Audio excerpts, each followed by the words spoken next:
This month po, we have a theme na True Riches. And for our stewardship month for this October. And praise the Lord po dahil meron po tayong pagkakataon muli to magkaroon ng fresh revelation from the Word of God. So we will go po sa ating pong text in First Chronicles po yan. First Chronicles chapter 29. Actually po, it's the whole chapter, pero po buksan lang po natin in 1 hanggang 10. So let's read po yung verses na ito from First Chronicles chapter 29 verse 1 hanggang 10. Verse 1, it says, "The King David said to the whole assembly, 'My son Solomon, the one whom God has chosen, is young and inexperienced. The task is great, because this palatial structure is not for man, but for the Lord God. With all my resources, I have provided for the temple of my God. Gold for the gold work, silver for the silver, bronze for the bronze, iron for the iron, and wood for the wood, as well as onyx for the settings, turquoise, stones of various colors, and all kinds of fine stone and marble. All of this in large quantities. Besides, in my devotion to the temple of my God, I now give my personal treasures of gold and silver for the temple of my God. Over and above everything I have provided for this holy temple. 3,000 talents of gold of Ophir, and 7,000 talents of refined silver for the overlaying of the walls of the buildings, for the gold work and the silver work, and for all the work to be done by the craftsmen. Now, who is willing to consecrate themselves to the Lord today?' Then the leaders of families, the officers of the tribes of Israel, the commanders of thousands and commanders of hundreds, and the officials in charge of the king's work gave, willingly. They gave toward the work on the temple of God 5,000 talents and 10,000 darics of gold, 10,000 talents of silver, 18,000 talents of bronze, and 100,000 talents of iron. Anyone who had precious stones gave them to the treasury of the temple of the Lord in the custody of Jehiel the Gershonite. The people rejoiced at the willing response of their leaders." Praise the Lord. Ulitin ko po yun The people rejoiced at the willing response of their leaders, for they had given freely and wholeheartedly to the Lord. David the king also rejoiced greatly. Praise the Lord. Palakpakan po muna natin ang Panginoon. I titled this message, "Give Freely and Wholeheartedly." Alright po, give freely and wholeheartedly. So the context of these verses is that yung pong reign ni David ay matatapos na. So si Solomon po yung magiging kasunod. And in verse 1, there's a description that was given to Solomon. Okay po, lagay po natin yung verse 1 ng chapter 29. Solomon here says, he's the one chosen by God. Amen po ba? He was chosen. But he is young and inexperienced. No po? Inexperienced. Ano po ba yung gagawin nila? They will build the temple. Yan, they will build the temple. That's why he said, the task is great. The task is great. because this palatial structure is not for man, but for God. But for God. Yung palasyo po or palace ay para sa Panginoon. No po? Ano po yung sitwasyon? Bata pa at wala pang karanasan sa pagpapatakbo ng buong Israelita at kahit po sa pagbibuild ng temple, si Solomon. Amen po ba? Yun po yung sitwasyon. And sobra pa niyang bata to build the temple and to build the people of God. Ngayon po, David knows how big the task is. Alam ni David kung gaano kalaki yung kanilang gagawin. Amen po ba? Alam po ni David po yun. Pero alam niyo po, before chapter 29, in chapter 28, ang ganda nung sinabi ni David sa kanyang anak na si Solomon. Tingnan po natin. Gustong-gusto po ito. Gusto ko pong makita po natin ito na pagpapala sa bawat isa sa atin. 1 Chronicles chapter 28, verse 20 to 21. 1 Chronicles. So, the task is big. Tama po ba? They will build the temple. And si Solomon ay bata pa at inexperienced. Wala pang karanasan sa pagpapalakad sa kaharian. 1 Chronicles chapter 28, verse 20 to 21. It says, David also said to Solomon his son, "Be strong and courageous, and do the work." Amen. Do not be afraid or discouraged, for the Lord God, my God, is with you. Amen po ba? He will not fail you or forsake you until all the work for the service of the temple of the Lord is finished. Amen. Ang gandang pangako, no? Hindi ko po alam kung meron po kayong malaking hawak-hawak na task sa puso mo ngayon o malaking gawain, ministry.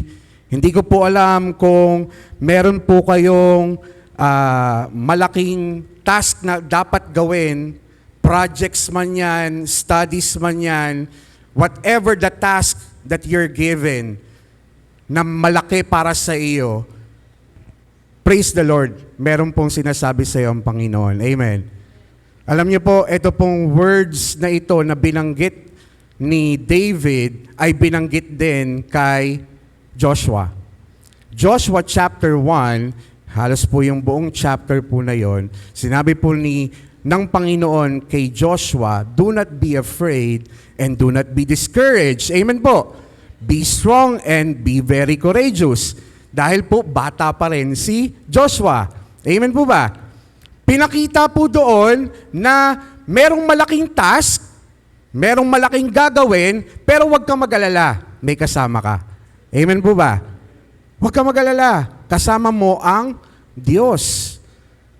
Praise the Lord, kasi po, kung babasahin natin, no po, meron tayong mga kanya-kanyang task na dapat gawin. Actually, kahit yung ministry po natin, it's a task. Big task na binigay sa atin ng Panginoon. Amen po ba?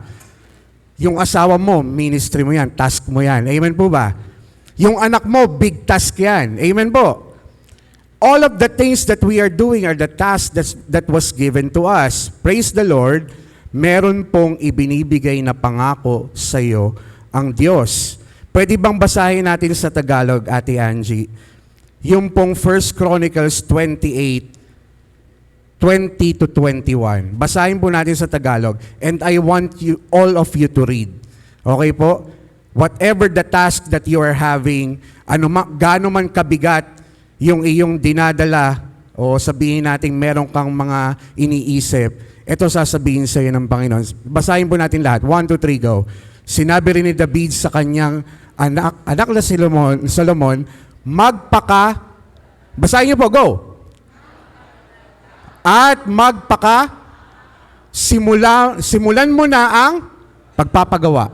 Huwag kang matakot o manlupaypay, dahil ang Panginoong Diyos, ang aking Diyos, ay kasama mo. hindi kanya iiwan o pababayaan hanggang sa matapos ang lahat ng gawain para sa templo ng Panginoon. Amen po ba? Whatever that big task that you have, God is with you. Kasama mo ang Diyos. Hindi kanya pababayaan. Amen po ba? O, tapos na tayo. Ano na po nandun na yung mensahe.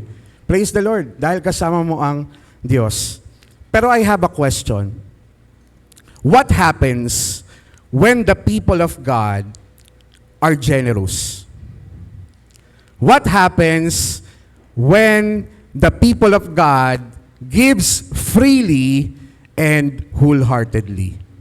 Alam niyo po, sa ibang sa King James Version ng verse 10, pakilagay nga po Ate Angie. Sorry po Chapter 29 verse 10. Iba po yung pinaka nakalagay.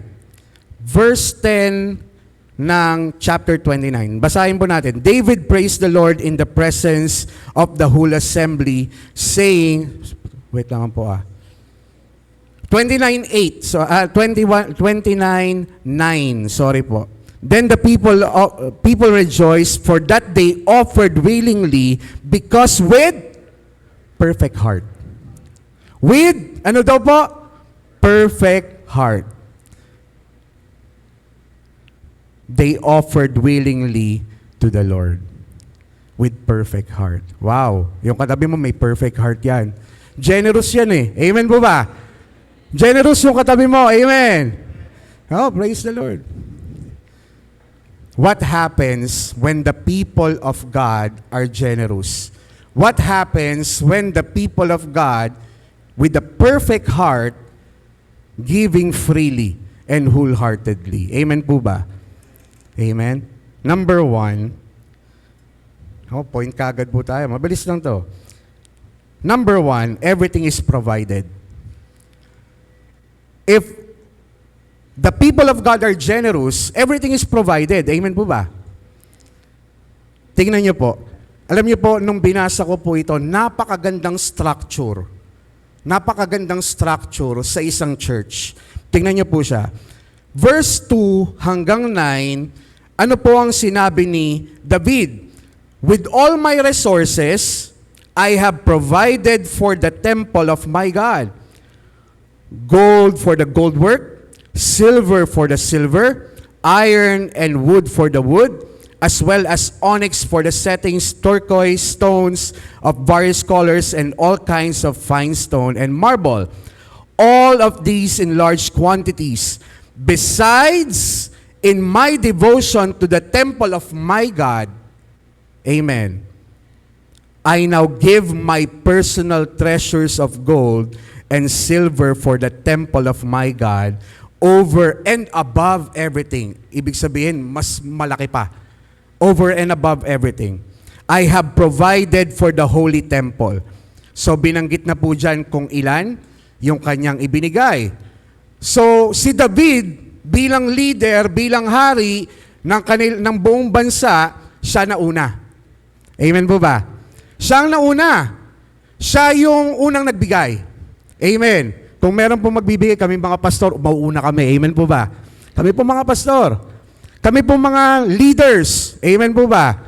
Yung mauuna dapat sa lahat ng mga gawain, mauuna dapat sa lahat ng ebanghelismo, mauuna sa lahat. Amen po ba? Praise the Lord. Yun po yung binigay ng Panginoon It's a structure. Kung makita po natin, pagkatapos po ni David, pagkatapos ni David, verse 6, then the leaders of the families. Amen. Ang ganda ng structure, no? Mula sa leader, si Haring David, pagkatapos po nun, yung leaders ng families. At yung mga officers ng tribe of Israel. Amen po. So structure, king, then the leaders. The commanders of thousands and commanders of hundreds and the officials in charge of the king's work gave willingly. Amen po ba? Praise the Lord. Ganun po pala siya. Kapag nakikita ang isang leader na nagbibigay, pati po yung mga membro magbibigay din. Amen po ba? Pati yung leader. Amen po. So kung sa atin po, yung mga deacons, yung ating po mga leader ng MTM Hour, lahat po nung sa ating po morning watch, they will give willingly. Ito po ay money pa lamang po ito, pinag-uusapan niya kasi po it's building the temple eh. Siyempre po, yung pong kanilang lakas, yung kanilang buhay, ibibigay nila yan para sa Panginoon. Amen po ba? Once na nakita kasi ng mga leaders na yung kanilang pinakahari ay unang gumanap. Amen po. Then, the leaders ay sumunod. Amen po. They gave willingly. Tingnan niyo po, sumunod yung mga tao. Verse 9. The people rejoiced at the willing response of their leaders. Amen po ba? Kung ang mga leaders po natin willingly giving their life for the Lord, tandaan niyo po, yung mga kasunod po natin willingly, they will willingly give their life for the Lord. Amen po ba? Amen. Nakukuha po? Structure po eh. May structure. Kaya nga po makita po natin na sa ating pong buhay, no po, if we are leaders, no po, in this church, tayo po ang mauuna dapat sa ebanghelismo. Amen. If you are a leader, you should be the one to go outside and preach the gospel. Amen po ba? If you are a leader, you are the one na mauuna na magbigay para sa Panginoon. Amen po ba? If you are a leader, no po, you will take, ikaw yung unang-una magte-take ng responsibility. Amen po ba? Sa lahat ng bagay. Amen po. Amen po ba? Structure po siya eh. Then, all the people will willingly do the work. Amen po ba? All of us. Kasi po, nakikita po ng lahat na tayo po ay gumagawa para sa Panginoon. At alam ni David kung sino ang kanyang Diyos. Amen po ba? Dahil alam ni David ang kanyang Diyos, siya'y gumagawa para sa Diyos. Amen po ba? It's all for the Lord's work, not for our work, not for the kahit sinong person's work. It's all for the Lord. Amen po ba? We need to realize na ito pong mga bagay na ginagawa natin whenever we go outside, preach the gospel, whenever we do the ministry, whenever we do the task that was given to us, it is for the Lord, not for you. Amen po ba? Amen po? Lahat ng ginagawa mo para sa Panginoon yon, hindi para sa iyo. Amen. Hindi yun para sa ikalulugod ng iyong damdamin. Para sa Panginoon yon. Amen po ba? Hindi ito para sa atin. Lahat ng to para sa Panginoon. Amen po? Amen. Maintindihan lang po natin that all of these things are given to us by the Lord. Every ministry that you have, kahit yung pong trabaho na meron ka, kahit po yung edukasyon na meron ka, it's all from the Lord. Amen po? Kaya nga po, ibibigay natin yung ating buong lakas, ibibigay natin yung ating sarili sa Panginoon. Kaya nga po doon, kung lahat ng people ng Diyos, or if every people of God are generous, everything is provided. Amen po ba? Kaya nga po, kapag may pangangailangan, nandun ka kaagad. Amen. Pag may pangangailangan, nandun ka na. Nangunguna ka na. Amen po ba?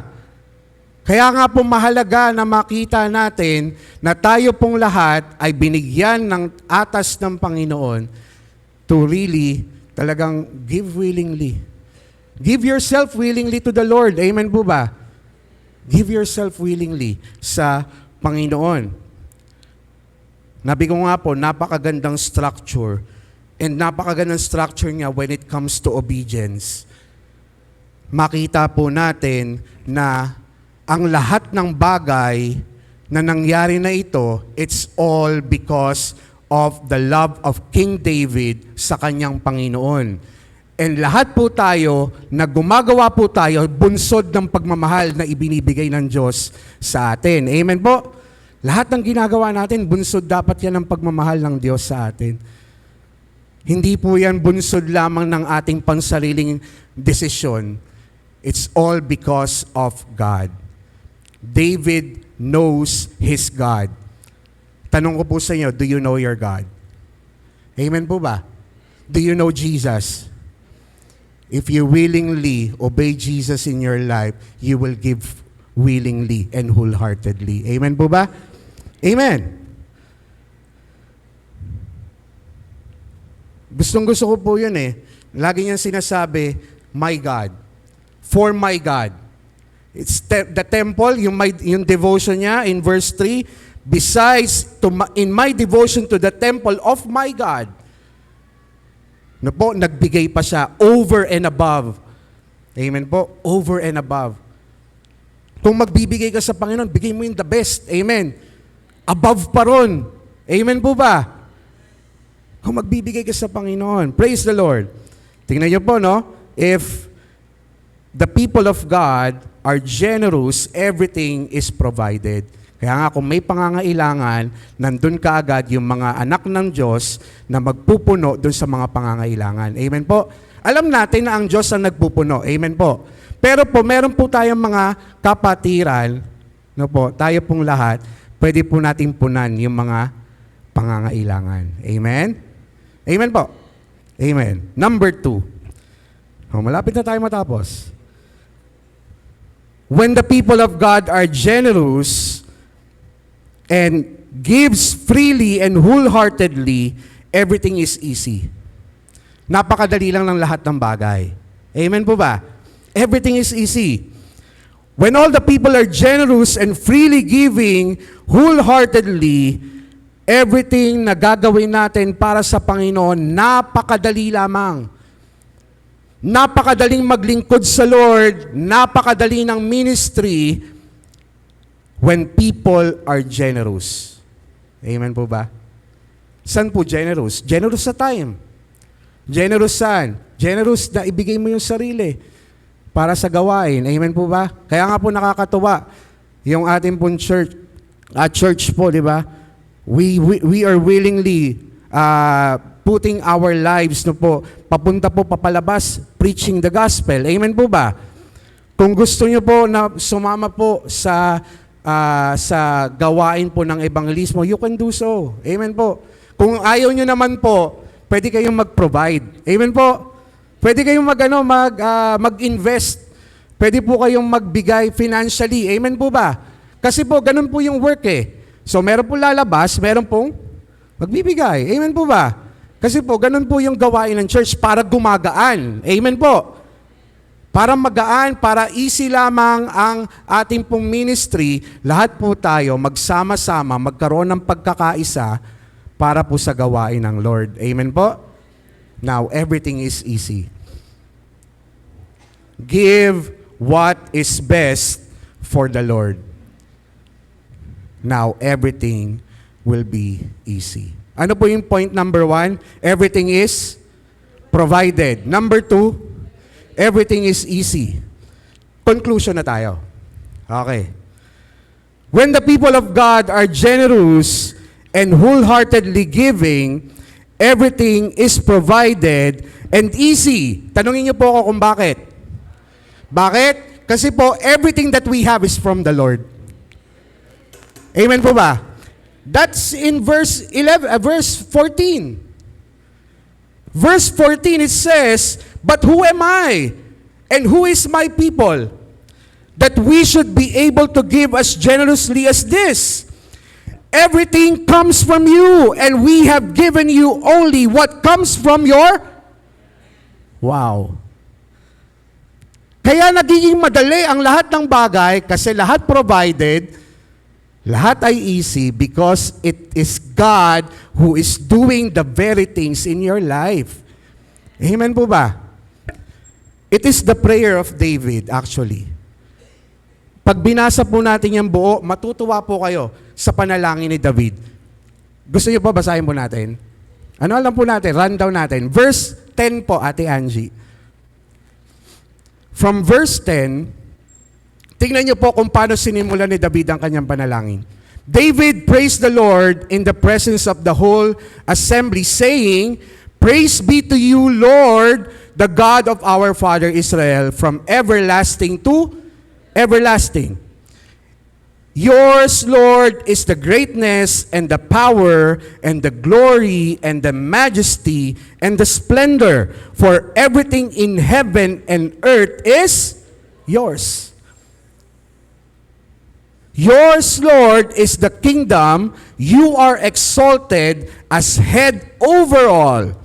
Wealth and honor come from you. You are the ruler of all things. In your hands are strength and power to exalt and give strength to all. Now, our God, we give you thanks and praise your glorious name." Sabi ni David, "But who am I? And who is my people, that we should be able to give generously as this?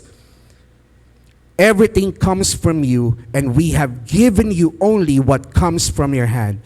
We are foreigners and strangers in your sight, as we are all ancestors.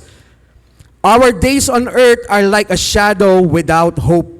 Lord our God, all this abundance that we have provided for building you a temple for your holy name comes from your hand, and all of it belongs to you.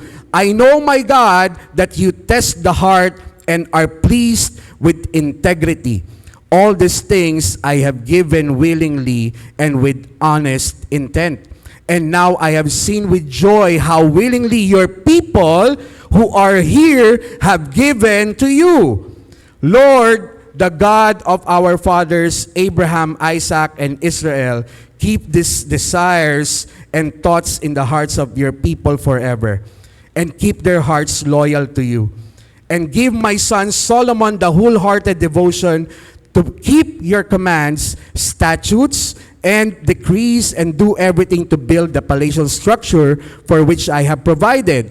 Then David said to the whole assembly, "Praise the Lord your God."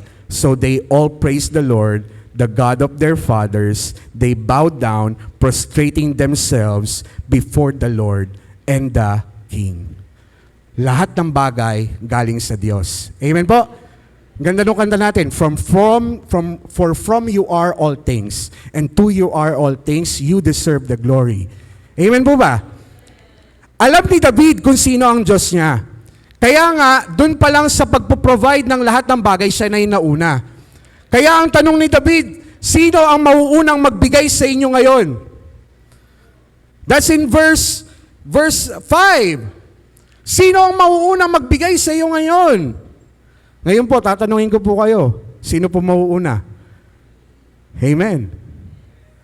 Tanungin mo katabi mo, mauuna ka na ba? Actually, it's a calling for you now. Mauuna ka bang magbigay sa Panginoon? Hindi lang po yun sa ika po. Hindi lang po yun sa ika po. Ibibigay mo ba yung sarili mo sa Panginoon? Amen. Are you willing to give yourself for God? Amen po ba? Ate Angie, doon na po tayo sa Naggawa po ako ng konti po na babasahin natin, po. Yan. Napakadaling magbigay kung ina-acknowledge natin na ang lahat ng meron tayo ay galing sa Diyos. Amen. Basahin po natin itong kasunod. 1, 2, 3, go. Napakadaling magbigay ng oras para sa Diyos kung ina-acknowledge natin na ang oras natin ay ibinigay sa iyo ng Diyos. Amen? Next. Napakadaling ibigay ang lakas natin para sa Diyos kung ina-acknowledge natin na ang lakas natin ay galing sa Diyos. Amen po? Next. Napakadaling ibigay ng tulog o pahinga natin kung ina-acknowledge natin na ang tulog o pahinga natin ay galing sa Diyos. Amen po ba? Napakadaling ibigay ng pagpapatawad kung ina-acknowledge natin na ang kapatawaran na nasumpungan natin ay galing sa Lord. Amen po? Next, napakadaling magmahal kung ina-acknowledge natin na ang pagmamahal na nadarama mo ay galing sa Lord. Next, Napakadaling ibigay ng buhay sa ministry, sa evangelism, kung ina-acknowledge natin na ang buhay natin ay galing sa Diyos.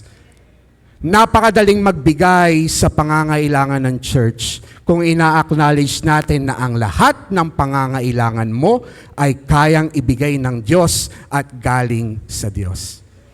Praise the Lord. Palakpakan po natin ang Panginoon. All the things that we have is from the Lord. Wala tayong maipagmamalaki. Sabi mo sa atin mo, huwag kang magmalaki. Huwag tayong magmalaki. Kasi lahat ng meron ka, galing sa Lord yon. Amen po ba? Kaya kung meron ka, bigay mo sa Panginoon, give willingly. Give wholeheartedly. Nabi nga doon, with the perfect heart, willingly give. Amen po ba? Sino po nagbibigay ng perfect heart sa atin? Ang Panginoon pa rin. Amen po ba? Kasi pa wala tayong may pagmamalaki dito sa mundo, kundi ang Panginoon lang. Kung anong meron ka, ibigay mo sa Panginoon. Kung meron kang lakas, bigay mo sa Lord. Kung meron kang pagmamahal, bigay mo rin sa Lord. Kung gusto mong ma-free yung iyong heart, magpatawad ka na. Sabi mo sa katabi, magpatawad ka na. Bili. Patawad ka na. Tandaan mo to, kapatid. Lahat ng bagay galing sa Lord. Nagiging madali ang lahat ng bagay, lahat ng ministry, lahat ng gagawin natin, kahit na sobrang laki pa yan, sabi ni Solomon, inexperienced at bata pa, it's okay, kasi kasama mo ang Diyos. Amen po ba? Tayo po ay manalangin. Let's pray. The Lord is calling you today. Now, who is willing to consecrate themselves to the Lord today? Willing ka ba na mauna na mag-ibigay ang iyong sarili sa Panginoon? Panawagan to sa iyo, kapatid. Gusto mo bang ibigay willingly ang iyong buhay sa Panginoon? It's not just a matter of money. It's about the heart that God is putting you right now. Gusto mo bang ibigay ang puso mo sa Panginoon? Gusto mo bang ibigay willingly ang iyong sarili sa Panginoon? Tandaan mo, hindi lahat ng bagay ay galing sa Diyos. Actually, wala tayong maipagmamalaki sa Diyos. Kaya nga lahat tayo mga kapatid, the Lord just want to ask you right now, willing ka ba na ibigay ang sarili mo sa Panginoon? Kung gusto mong ibigay ang sarili mo sa Panginoon ngayon, pwede kang tumayo, kapatid. If you want to give your heart freely to the Lord, in a ministry, in some ways, na tinatawag ka na Panginoon, pwede kang tumayo ngayon, kapatid. Lahat ng bagay galing sa Diyos. Wala tayo dito sa mundo. Kaya wala tayong may pagmamayabang. If you want to give your heart willingly to the Lord right now, pwede kang tumayo, kapatid. Panawagan ito sa iyo. Panawagan ito sa iyo, kapatid. It's not a matter of money. It's a matter of the heart that wants to obey the Lord today. Kung ikaw mismo, nakikita mo yung sarili mo, kailangan mo ang Diyos, tumayo ka ngayon, kapatid. Meron kang pwedeng mai-offer sa Panginoon. Pwede kang tumayo sa Panginoon ngayon. Hindi mo to gagawin para sa akin, para sa Diyos. Kasi ang Diyos ang nagbigay ng puso na yan sa iyo, kapatid. Right now, we will pray. We will pray. Sabi mo sa Panginoon, Lord, I want to give my heart freely to you. Wholeheartedly, Lord, magsaserve ako sa iyo. Wholeheartedly, Lord, ibibigay ko yung buhay ko sa iyo. Lord, wholeheartedly, magpapatawad ako, Panginoon. Wholeheartedly, magmamahal ako, Panginoon. Pwede ba yun, mga kapatid? Tayo po'y manalangin lahat. Let's all pray. Let's all give our hearts sa Panginoon. Let's pray.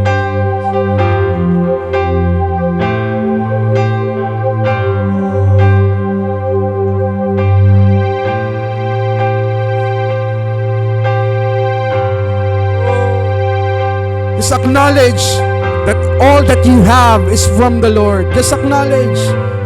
ma-acknowledge mo lamang yung kapatid, mafi-free ang iyong puso na magpagamit freely, magbigay willingly sa Panginoon.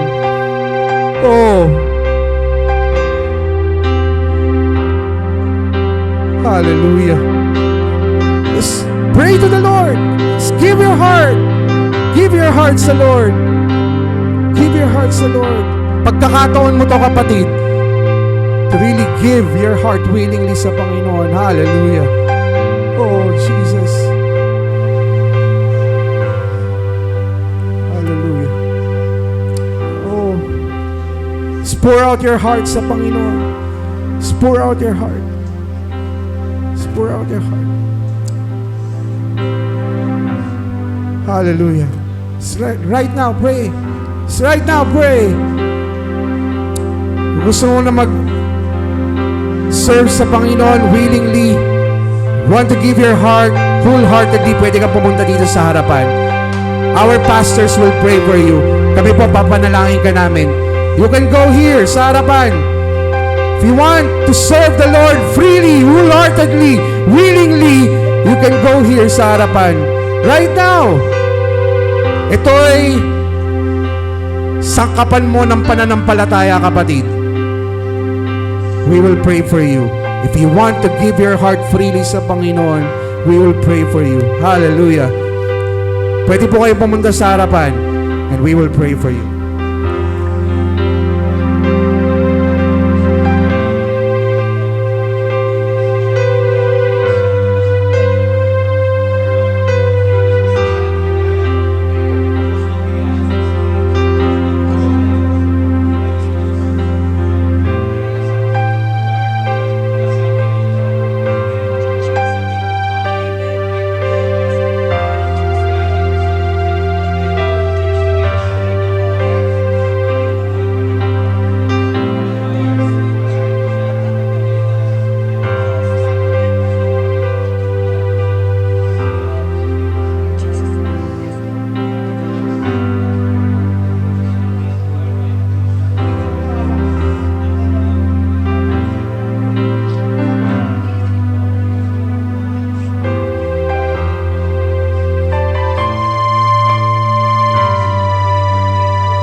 Meron pa po mga kapatid, if you want to come here sa harapan po, if you want to give your heart willingly sa Panginoon, you can go here sa harapan. Nakita po natin yung mensahe ng Panginoon. Lahat tayo, wala tayong may pagmamalaki sa Panginoon. If you want to serve the Lord, if you want to give your heart for the Lord, if you want to give freely sa Panginoon right now, you can go here sa harapan and we will pray for you. You can do it, kapatid. Panawagan na ito sa iyo ngayon, kapatid. Huwag mo nang sayangin yung pagkakataon. Kung ikaw ay tinatawag ng Panginoon, magpagamit ka sa Kanya. You can serve the Lord freely. Hallelujah. Huwag mo nang palambasin to, kapatid. Huwag mo nang palambasin, kapatid. The Lord is good. The Lord is faithful sa iyo. The Lord is faithful. Just come here. Just come here. Willingly, faithfully. Hallelujah. Hallelujah. You can go here. The Lord is calling you right now. The Lord is calling you. The Lord is calling you freely. The Lord is calling you right now to serve the Lord. Huwag mo nang hayaan na lumampas ang araw na ito. Give your heart sa Panginoon. Hallelujah. give your hearts, Lord. If you want to go, come on. If you want to go. If you want to go, just go here. Hallelujah.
Praise the Lord. Pwede mo ba tayong manalangin lahat? Let's all pray. Lord, right now, Lord God, dito po yung aming mga kapatid, Lord God, sa harapan. Lord, bless niyo po yung kanilang puso, Panginoon, ngayon. Lord, right now, Lord God, they want to willingly, Lord God, give their hearts to you. Give their all to you, Panginoon. Lord, nakikita mo yung kanilang mga puso ngayong araw na ito, Panginoon, as they give their lives to you, Lord God. Lord, I pray, Lord God, na bigyan mo sila ng ministry, Panginoon, na perfect for them, fit for them. And I pray, Lord God, na pagpalain mo, Panginoon, patuloy po, Lord God, na ikaw, Diyos, ang umawak sa kanila. I pray, Lord God, na patuloy po, Lord God, na sila mismo, Panginoon, makita, Lord God, ma-acknowledge, Lord God, na lahat ng bagay ay galing sa iyo. At tunay nga, Lord God, dahil lahat ng bagay ay galing sa iyo, Lord, ibibigay lang namin sa iyo ito willingly. Lord, maraming salamat po, Panginoon. Lord, we are thankful, Lord God, for this day. Salamat po, Panginoon, for this message, for this reminder for all of us. Salamat po, Panginoon. Napakabuti mong Diyos. Sa pangalan ni Jesus. Amen and amen. Palakpakan po natin ang Panginoon. Hallelujah. Praise the Lord!